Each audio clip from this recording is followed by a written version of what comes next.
My parents abandoned my paralyzed brother, so I stepped up and became his guardian. They disowned me for it. Years later, my mom has cancer and is begging me to care for her the way I took care of him. When I was 17, my 9-year-old foster brother Kyle was paralyzed from the waist down. The day it happened, our parents sat at his hospital bed and gave us this huge spiel about how we're going to get through this together. They told Kyle they'd be there for every step of his journey, and for the first few weeks that they actually stuck to their word. My mom told her work it was a family emergency, and my dad did the same. They puffed pillows, researched medical terms, did everything right. But clearly caring for Kyle got too hard. Their growing absence started small. Mom would miss the bus and couldn't make it because her car was getting fixed. Dad would be helping friends through a hard time when doctors needed to give news. Within weeks, I found myself being the one to sit beside my little brother while he cried about never walking again. I'd massage his legs while he sobbed, telling him our parents weren't abandoning him. But I wasn't so sure. By the second month, I was staying up all night learning about paraplegics, how to treat them, even looking to take out loans to maybe get my brother some miracle surgery so he could walk again. I'd tell my parents everything, but they'd just ask a few surface-level questions to act as if they cared, then start talking about something else. He'll be fine. Doctors know what they're doing, Mom would say. You're our real child. We'd care more if it happened to you, Dad added once. I felt crushed. One night, Kyle called me excited, telling me to come to the hospital now. He told me I needed to see this. When I arrived, I saw him moving his leg. He was crying tears of joy. I called my parents to tell them the news,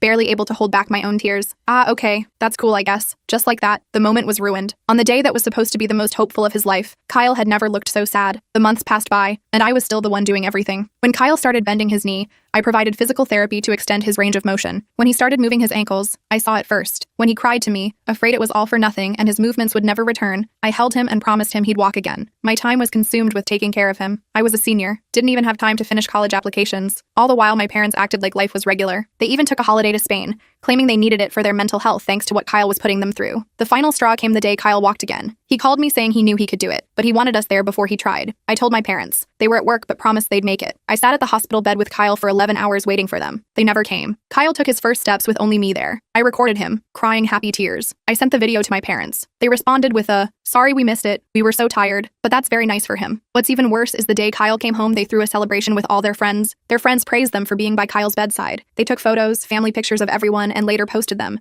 talking about how hard times create unity, and how this was the hardest thing they've ever done. Kyle bawled his eyes out later that night. They don't care about me. They act like they do. But you actually do. I held him. I know this is weird, but can you be my mom? I said yes. Right after I graduated high school, I moved out and started working at Walmart. And as soon as I had the tiniest amount of money saved up, I filed to take Kyle from my parents. My parents were taken aback, calling me a monster for taking their little soldier from them after everything they did for him. But I didn't budge. I held out strong. And when Kyle spoke openly about his condition and how I was the one who cared for him while our parents sat idly, the judge didn't even hesitate. I started fostering Kyle a week before his 12th birthday. I didn't hear from my parents for the next 3 years, and neither did Kyle, until I got the call. It was my dad. "Your mom has cancer. Can you help her? Please." I stood there in my tiny apartment kitchen, phone pressed against my ear, completely frozen. 3 years of silence, and now this. Kyle was in the living room doing homework. He'd just turned 15 last month. I could hear him humming to himself, completely unaware that our past had just crashed back into our lives. "Katie, are you there?" My dad's voice cracked. I'd never heard him sound so desperate. I mumbled something about needing to think and hung up. My hands were shaking so bad I dropped my phone on the counter. Kyle looked up from his textbook. "Everything okay?" he asked. I nodded and forced a smile. "Just work stuff. Nothing important." That night, I couldn't sleep. I kept thinking about my mom. Cancer. The word felt heavy. Despite everything they'd done, or hadn't done, I couldn't just ignore this. But I also couldn't forget how they'd abandoned Kyle when he needed them most. How they'd taken credit for his recovery. How they'd fought me when I tried to give him the care he deserved. The next morning, I called in sick to my shift at the grocery store where I'd been working since Walmart. Kyle was already at school. I stared at my phone for 20 minutes before finally calling my dad back. "What kind of cancer?" I asked when he picked up. "Breast cancer. Stage 3. His voice was flat, exhausted. "They found it 2 months ago. The treatments aren't working like they hoped." I took a deep breath. "What exactly do you need from me, Dad?" "She needs someone to drive her to appointments. I can't take any more time off work or I'll lose my job. We're already drowning in medical bills." Of course, they needed a caretaker. The irony wasn't lost on me. "I have a job too," I said. "And Kyle."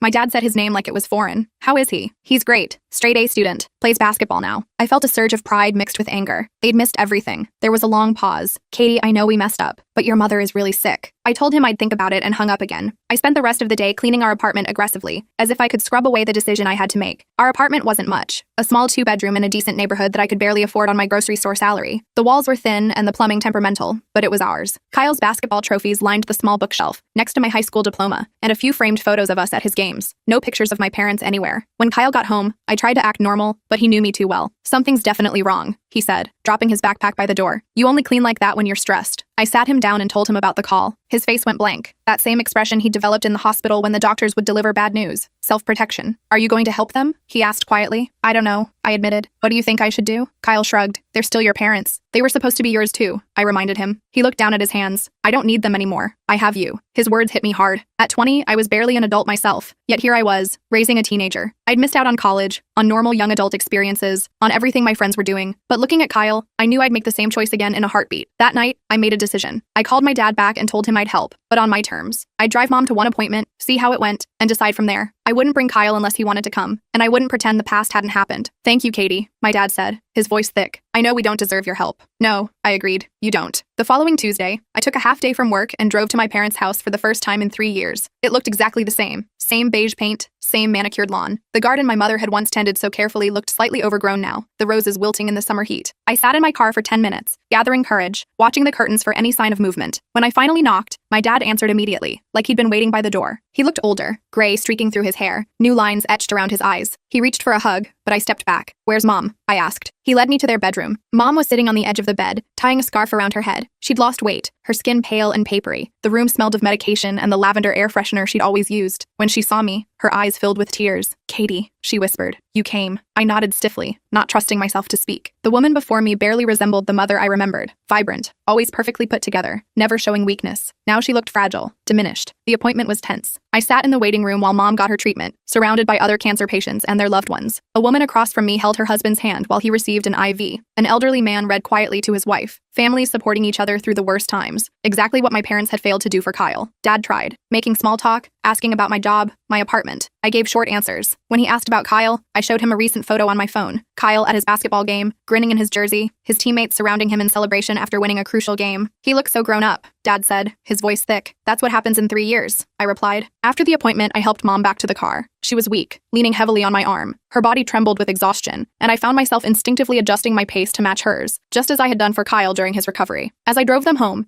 she asked if I would come back Thursday for her next treatment. I'll try, I said, non-committal. When I got home, Kyle was waiting, pretending to do homework but obviously anxious for news. His textbooks were open, but I could tell he hadn't turned a page in hours. How was it? He asked. Weird, I admitted. She's really sick, Kyle. He nodded slowly. Are you going back? Probably. I don't know. I sank onto the couch beside him. I feel like I'm betraying you. Kyle shook his head. You're not. You're just being you, helping someone who needs it. I looked at him, this kid who'd been through so much and somehow emerged kind and thoughtful. When did you get so wise? He grinned. Learned from the best. I ended up going back on Thursday, and the following Tuesday. Each time was awkward, filled with careful conversations that danced around the past. Dad kept trying to act like we were just a normal family going through a tough time. Mom was too sick to say much at all, but I caught her watching me when she thought I wasn't looking, her eyes filled with something that might have been regret. The waiting room became familiar, the same receptionist who now greeted me by name, the same worn magazines, the same antiseptic smell that brought back memories of Kyle's hospital stays. Sometimes I'd find myself staring at the other families, wondering if they had their own complicated stories, their own regrets and resentments simmering beneath the surface. After the 4th appointment, Mom asked if Kyle might visit sometime. I told her I'd ask him but wouldn't pressure him. When I brought it up to Kyle that night, he surprised me. I'll go with you next time, he said, just once. The following Tuesday, Kyle came with me. He was quiet in the car, staring out the window, his knee bouncing nervously. I reached over and squeezed his hand at a red light. You don't have to do this, I reminded him. I know, he said, but I want to. When we arrived, my parents were waiting outside. Mom gasped when she saw Kyle, her hand covering her mouth. Dad just stared. The last time they'd seen him, he'd been a child. Now he stood nearly 6 feet tall, his shoulders broad, no longer the fragile boy they'd abandoned. Kyle walked up to them, confidently, no trace of his past paralysis except a slight unevenness in his gait, and said hello like they were strangers, which in many ways, they were. Mom reached out to touch his face, then stopped herself. You're so tall now. The appointment was even more awkward with Kyle there. He was polite but distant. Mom kept looking at him like she couldn't believe he was real. Dad barely spoke at all, his eyes darting between Kyle and me as if trying to reconcile the years he'd missed. Afterward, as we were leaving,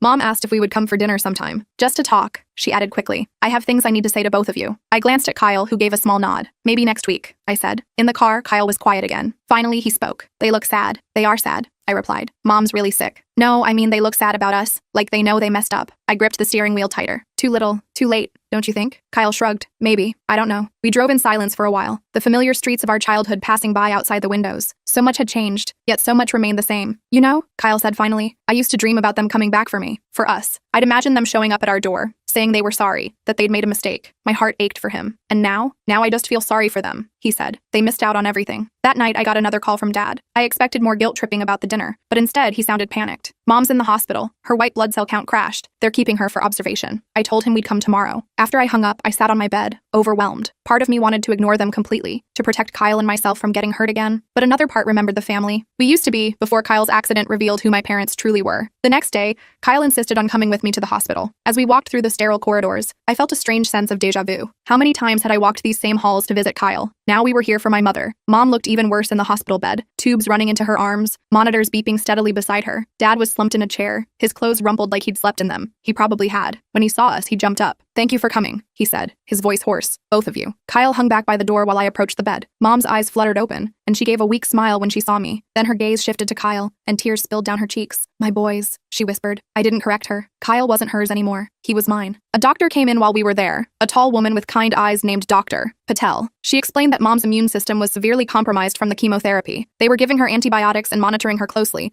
but she'd need to stay in the hospital for at least a few days. "Is someone able to stay with her?" Dr. Patel asked. "Patients do better with family support." Dad looked at me, desperate hope in his eyes. I felt trapped, cornered. Kyle stepped forward. "We can take shifts," he said quietly. "Right, Katie?" I wanted to say no. I wanted to remind everyone that my parents hadn't taken shifts when Kyle needed them. But looking at Kyle's face, I saw something I hadn't expected. Compassion. Not for my parents' sake, but for mine. He knew I'd never forgive myself if I walked away now. "Right," I said finally. "We can help." For the next 3 days, we fell into an exhausting routine. Dad would stay overnight at the hospital, then go straight to work in the morning. I'd come in after my morning shift at the grocery store. Kyle would join me after school, then we'd go home together in the evening. Mom slept most of the time, occasionally waking to smile weakly at us before drifting off again. On the third day, while Kyle was in the cafeteria getting us coffee, Mom woke up more lucid than she'd been since entering the hospital. She patted the edge of her bed, asking me to sit. "Katie," she said, her voice stronger than I expected. "I need to say something while I can." I sat stiffly, bracing myself. Was she going to try to justify what they'd done? Make excuses? "We failed you both," she said simply. "There's no excuse for it. We were selfish and afraid." I hadn't expected this. I'd prepared for denial, for manipulation, for guilt tripping, not for a straightforward admission. "Why?"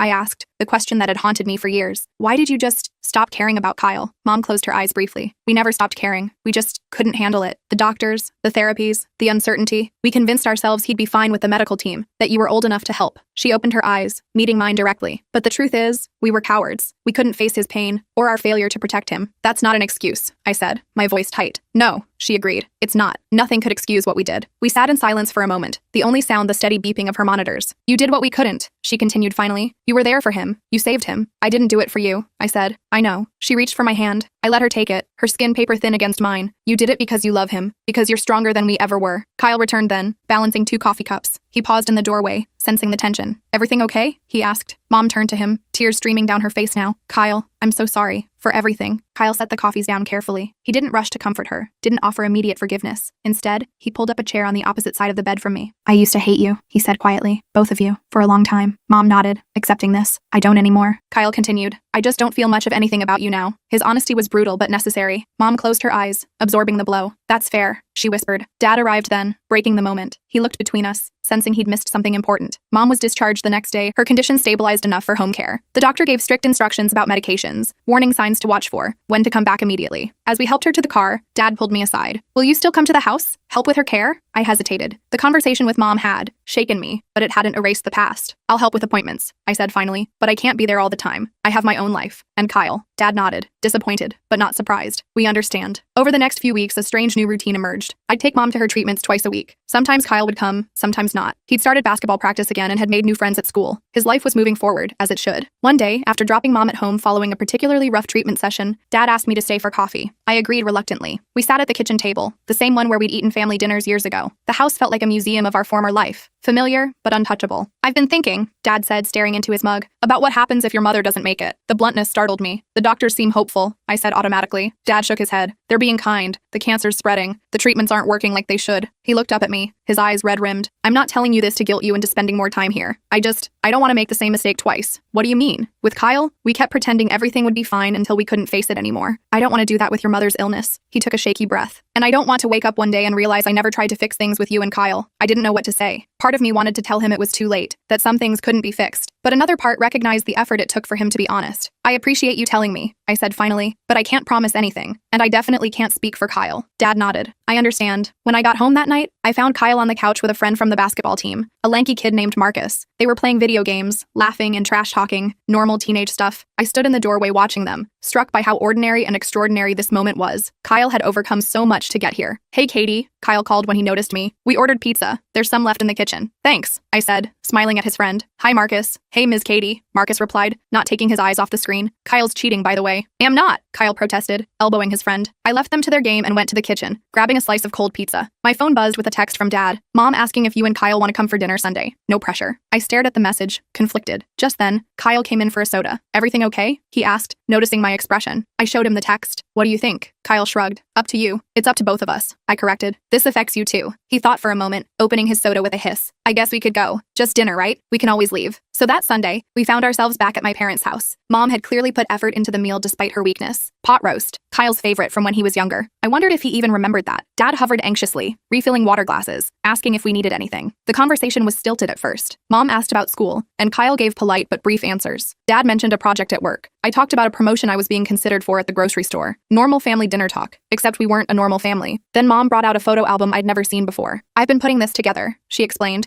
her hands trembling slightly as she opened it, "since I got sick." Inside were photos of Kyle's basketball games, recent ones, pictures clearly pulled from the school's social media pages. There was Kyle making a three-pointer, Kyle with his team after winning a tournament, Kyle at what looked like a school dance with a girl I recognized as his friend Alicia. "How did you get these?" I asked, unsettled. "I've been following the school's Facebook page," Mom admitted. "I know it sounds creepy. I just wanted to see him growing up, even if it was from a distance." Kyle stared at the album, his expression unreadable. Then he looked up at Mom. "You could have just asked Katie for pictures. I didn't think she'd want to share them with us," Mom said softly. "We didn't deserve them." The honesty hung in the air between us. Kyle reached for the album, turning pages slowly. "This one's from state semifinals," he said, pointing to a photo. "We lost, but it was close. It was a tiny opening, but Mom seized it. Were you nervous?" And just like that, Kyle started talking about basketball, about his team, his coach, the training regimen. Mom and Dad listened intently, asking questions, genuinely interested. I sat back, watching this careful dance unfold, not quite forgiveness, but something like acknowledgement. After dinner, as we were getting ready to leave, Mom handed Kyle a small box. "I found this in the attic," she said. "I thought you might want it." Inside was a tiny basketball trophy from when Kyle was 7, his first season playing, before the accident. I'd forgotten all about it. Kyle turned it over in his hands. "I remember this," he said quietly. "Coach Ronald gave me this even though I was terrible." "You weren't terrible," Dad said. "You were learning." Kyle slipped the trophy into his pocket. "Thanks," he said simply. In the car on the way home, Kyle was quiet again, staring out the window. Finally, he spoke. "They're trying, aren't they?" "Seems like it," I agreed cautiously. "Do you think they really changed? Or is it just because she's sick?" I gripped the steering wheel, considering. "I don't know. Maybe both. People sometimes need a wake-up call." Kyle nodded slowly. "I'm not ready to forgive them," he said, "but I don't hate being around them as much as I thought I would." It was progress, I supposed. Small, tentative progress. The next few weeks brought more dinners, more careful conversations. Mom's condition worsened, then stabilized, then worsened again. The cancer was aggressive, spreading to her lymph nodes despite the treatments. I found myself spending more time at their house, helping Dad manage her medications, cooking meals they could reheat easily. One evening, while Mom was napping and Dad was at the pharmacy, I was cleaning up the kitchen when I noticed a stack of mail on the counter. Medical bills, mostly. Enormous amounts that insurance wasn't covering. No wonder Dad was so worried about missing work. I was putting the mail back when I noticed something else. Brochures for colleges. Local ones with programs I could attend while still living at home with Kyle. There was a sticky note on one. "Katie might like this one. Nursing program." I was still staring at them when Dad returned. He looked embarrassed when he saw what I'd found. "I was going to mention those," he said, setting down the pharmacy bag. "Your mother and I were talking. We want to help you go back to school. If you want to." I felt a surge of anger. "Now you want to help? After I had to drop everything to take care of Kyle?" Dad flinched. "We know it's too late to make up for that, but it's not too late for you to get your education." "I can't afford college," I said flatly. "I can barely afford our apartment." "We'd pay," Dad said. "We've been saving. For both of you, actually. College funds we started when you were kids." I stared at him. "You're telling me you had money set aside this whole time? While I was working at Walmart trying to support Kyle?" Dad looked down. We didn't think you'd actually go through with taking him. We thought you'd come back." The admission stunned me. They'd let me struggle, let Kyle struggle, thinking we'd eventually give up and return to them. The sheer arrogance of it made my blood boil. "We were wrong," Dad continued quickly. "So wrong. But the money is still there. It's yours. Both of yours." I grabbed my purse and keys. "I have to go. Katie, please. I'll be back tomorrow for Mom's appointment," I said stiffly. "We can talk about this another time." I drove home in a fog of anger and confusion. When I got to our apartment, Kyle was doing homework at the kitchen table. He looked up, immediately sensing my mood. "What happened?" I told him about the college funds, about Dad's admission. Kyle listened, his expression darkening. "So they could have helped us this whole time?" he asked. "While you were working double shifts and I was getting secondhand basketball shoes?" I nodded, throat tight. Kyle pushed away from the table, pacing the small kitchen. "That's messed up," he said finally. "Really messed up." "Yeah," I agreed. "It is." We were both quiet for a moment, processing this new betrayal layered on top of the old ones. "Are you going to take the money?" Kyle asked eventually. I hadn't even considered that. "I don't know. It It feels wrong. Why? Kyle stopped pacing, looking at me intently. It's your money. They set it aside for you. And honestly, they owe you way more than tuition after everything. I thought about it. About the years of struggle, the missed opportunities, the exhaustion of working and parenting and barely staying afloat. Maybe Kyle was right. Maybe this wasn't charity. It was the bare minimum of what they owed us. What about you? I asked. There's money for you, too, apparently. Kyle shrugged. I've got 3 years before college. Let's worry about you first. The next day, I took Mom to her appointment as promised. Dad tried to bring up the college funds again, but I cut him off. Not now, I said. Mom doesn't need this stress. Mom looked between us, confused. What stress? What's going on? Dad started to speak, but I interrupted. Dad found some college brochures he thought I might like. That's all. Mom's face lit up. Oh, Katie, that would be wonderful. You always wanted to be a nurse. I was surprised she remembered that. It had been a dream of mine in high school,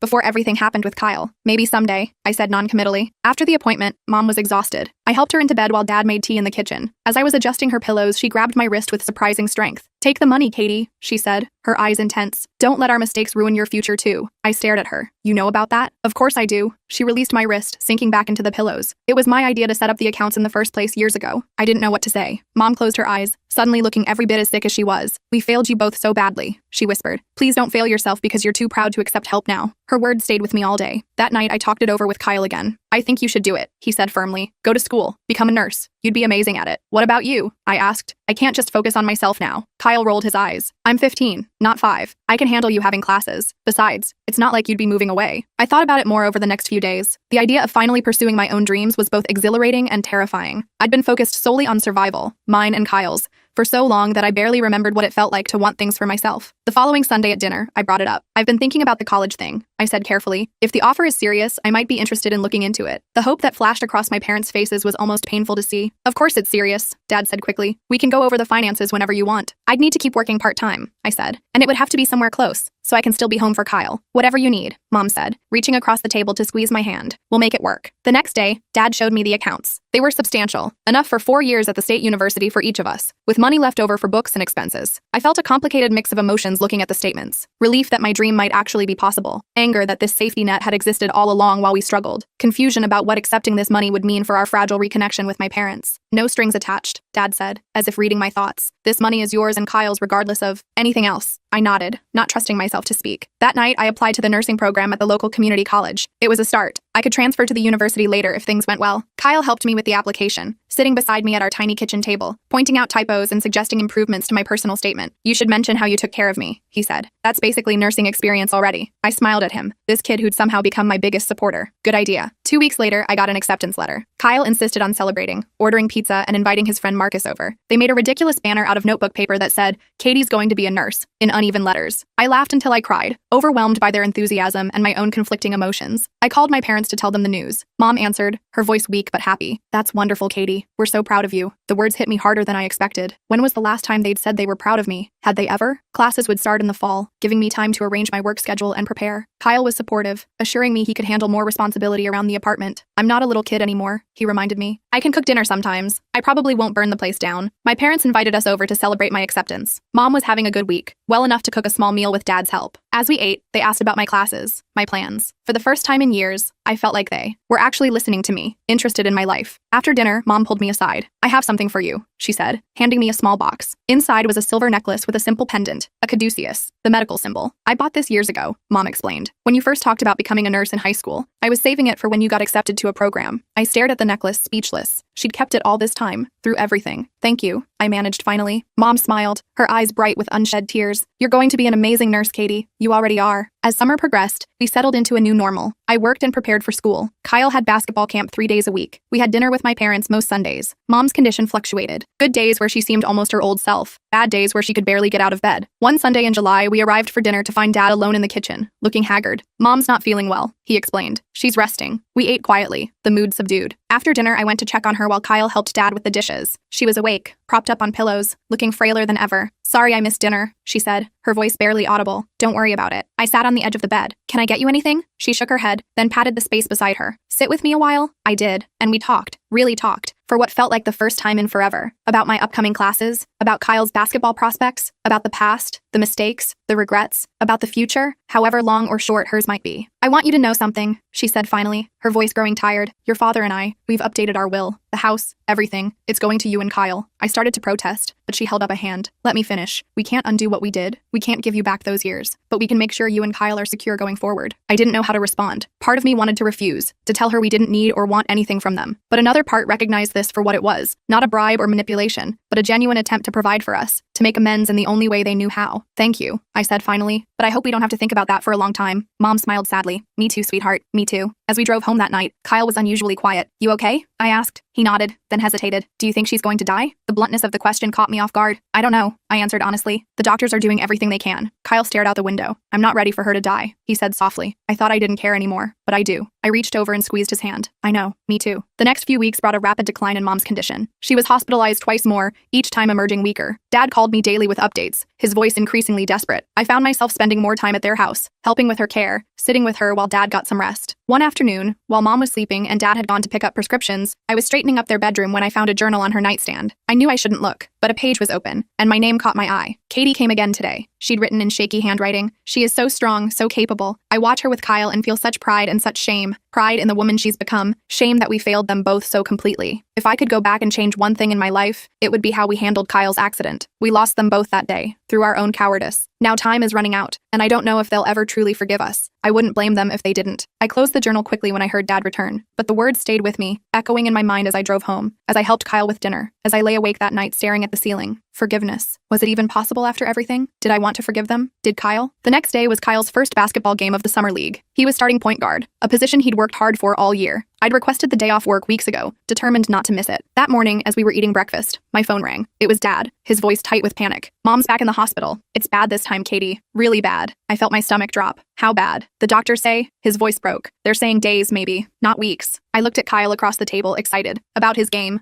unaware that our fragile new normal was about to shatter again. I'll be there as soon as I can, I told Dad. I just need to figure something out first. After I hung up, Kyle looked at me questioningly. Mom? I nodded. She's back in the hospital. It's not good. Kyle's face fell. My game is important. I finished for him. What time does it start? 4 o'clock, he said. But Katie, if Mom is really bad, I'll figure it out, I promised. Let me make some calls. I called Dad back, explained about Kyle's game. To my surprise, he immediately understood. Go to the game, he said firmly. Mom would want that. Come after. Next, I called Marcus's mom, Christine, who I'd become friendly with over the past year. She agreed to pick Kyle up for the game if needed. No questions asked. And Katie, she added before hanging up, whatever's going on, we're here for you both. The whole team is. I felt a rush of gratitude for this community we'd built, the support system that had nothing to do with biology and everything to do with genuine care. I spent the morning at the hospital with Mom. She was unconscious most of the time, the cancer and medications pulling her under. Dad sat beside her bed, holding her hand, looking lost. During one brief moment of lucidity, Mom opened her eyes and saw me. Katie, she whispered. Kyle's game. It's this afternoon, I told her, surprised she'd remembered. Go, she said, her voice barely audible. Tell him. So proud. I felt tears spring to my eyes. I will. I left Dad with promises to return after the game. At home, I found Kyle in his room, staring at his basketball uniform laid out on the bed. Maybe I shouldn't go, he said when he saw me. If Mom is dying, I sat beside him on the bed. Mom specifically said to tell you she's proud of you and wants you to play. Kyle looked up, surprised. She said that? Today?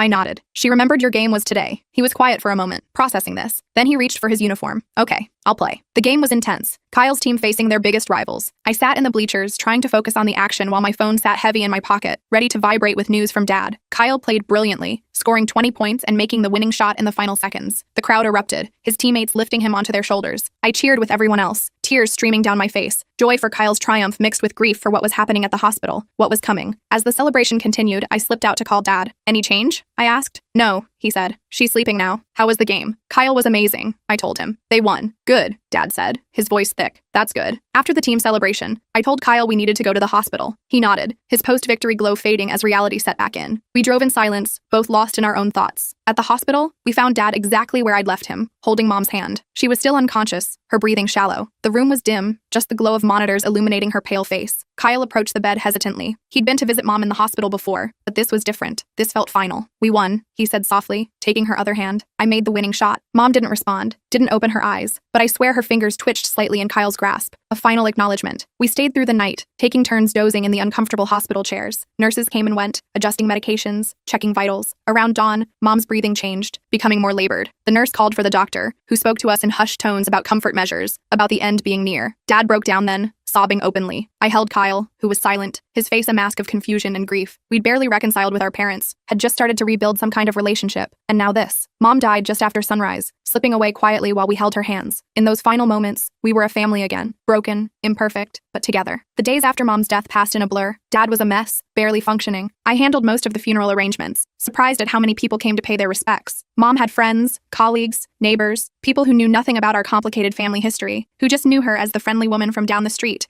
or the efficient office manager. Kyle stayed close to me throughout the service, occasionally reaching for my hand when emotions threatened to overwhelm him. Dad delivered a halting eulogy, breaking down several times. I didn't speak. First, couldn't find the words. After the funeral, people gathered at my parents' house, our old house. I felt strange moving through those familiar rooms, accepting condolences from strangers, serving food on plates I remembered from childhood dinners. Kyle stuck with his basketball teammates, who had shown up in force, their teenage awkwardness tempered by genuine concern. As the crowd thinned, Dad found me in the kitchen, washing dishes that didn't really need washing. "Thank you," he said simply, "for everything." I nodded, not trusting myself to speak. "I know this doesn't change anything," he continued, "but I want you to know, your mother and I, we were so proud of you, both of you. We didn't know how to show it, how to be the parents you deserved." I set down the dish I was scrubbing. "I know, Dad." And I did know. Not in a way that erased the hurt or justified their actions, but in the complicated way that comes with understanding that people can love imperfectly, fail catastrophically, and still feel genuine regret. In the weeks that followed, Dad and I established a cautious new relationship. He came to Kyle's basketball games, sitting awkwardly beside me in the bleachers. He helped me move into my dorm when classes started, carrying boxes up 3 flights of stairs without complaint. He had dinner with us most Sundays, bringing groceries that always seemed to be exactly what we needed. Kyle approached this new version of Dad with careful optimism. They weren't close, might never be, but there was a growing ease between them. Sometimes I'd come home from class to find them watching basketball on TV, arguing good-naturedly about players and strategies. My nursing classes were challenging but fulfilling. I'd come home exhausted, brain full of anatomy terms and medication dosages, to find Kyle doing homework at the kitchen table, dinner already made. Sometimes Dad would be there too, helping Kyle with math problems or just keeping him company. "You don't have to do this," I told Dad once, after he'd fixed our leaky bathroom sink and restocked our refrigerator in the same visit. "I know," he said, "but I want to, if you'll let me." And I did let him, gradually. Not because I'd forgotten or because everything was magically fixed, but because holding on to anger was exhausting, and because Kyle deserved to have whatever family was willing to show up for him now. One evening, about 6 months after Mom died, Dad brought over a box of her things he thought we might want. Photo albums, jewelry, a few books. At the bottom was a sealed envelope with my name on it, in Mom's handwriting. I waited until I was alone to open it. Inside was a letter, dated a few weeks before she died. "Katie," it began, "if you're reading this, I'm gone. There's so much I want to say to you. So much I should have said while I could. First, thank you. Thank you for being the mother Kyle needed when I couldn't be. Thank you for your strength, your compassion, your forgiveness, even when we didn't deserve it. Second, I'm sorry. Sorry doesn't begin to cover it, I know, but I am so deeply, profoundly sorry for failing you both. For putting my own fears and weaknesses ahead of Kyle's needs. For letting you shoulder a burden that should have been ours. Last, I want you to know how proud I am of the woman you've become. Not because of us, but despite us. You are everything I wish I had been. Brave, selfless, unwavering. Kyle is lucky to have you. Your father is lucky to have you. I was lucky to have you, even when I didn't appreciate it. I hope someday you can forgive us, but even if you can't, please know that we loved you both. Imperfectly, but completely. Live your life, Katie. Be happy. You've earned it." I folded the letter carefully and put it back in its envelope. Then I called Kyle into my room and read it to him. We sat together on my bed afterward, not speaking, just being. "Do you forgive them?" Kyle asked finally. "I thought about it. I'm working on it," I said honestly. "It's not a simple yes or no." Kyle nodded. "Me too." That night, I added Mom's letter to a memory box I'd been keeping for Kyle. Photos of his first steps after the accident, newspaper clippings about his basketball games, birthday cards I'd written him over the years. Our history, complicated and painful and beautiful. 2 years later, I graduated from the nursing program with honors. Kyle, now a high school senior with college basketball scholarships on the horizon,